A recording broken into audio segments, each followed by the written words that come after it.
ఆ 10 మంది కుష్ఠరోగులు అనేక గ్రామాలకు సంబంధించినటువంటి వాళ్ళు, అనేక ప్రాంతాలకు సంబంధించినటువంటి వాళ్ళు, అనేక మతాలకు సంబంధించినటువంటి వాళ్ళు, అనేక కులాలకు సంబంధించిన వాళ్ళు.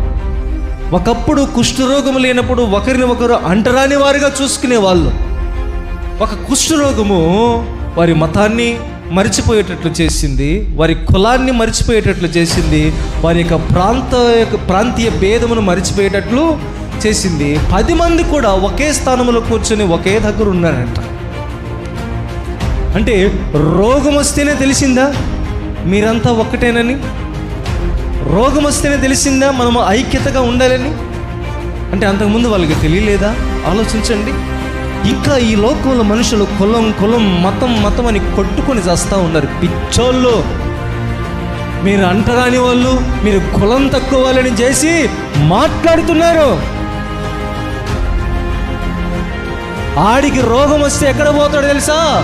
ఆడికంటే కులం తక్కువ ఉన్న డాక్టర్ దగ్గరికి పోతాడు. అప్పుడేమైంది? వాడి కులం ఉండే డాక్టర్ దగ్గరికి వాడు పోవచ్చు కదా. పోడు.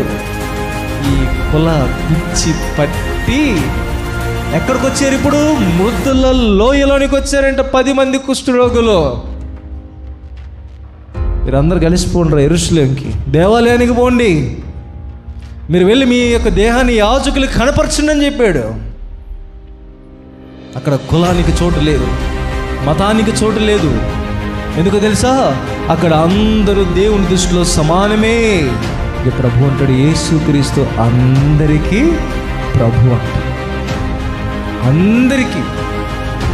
ఎవరైనా ప్రభు దగ్గరికి రావచ్చు, ఎవరైనా ప్రభు సన్నిధిలో కూర్చోవచ్చు, ఎవరికైనా ప్రభు తన ఆరోగ్యాన్ని, తన కృపను అనుగ్రహించడానికి ప్రభు ఇష్టపడుతూ ఉన్నాడు.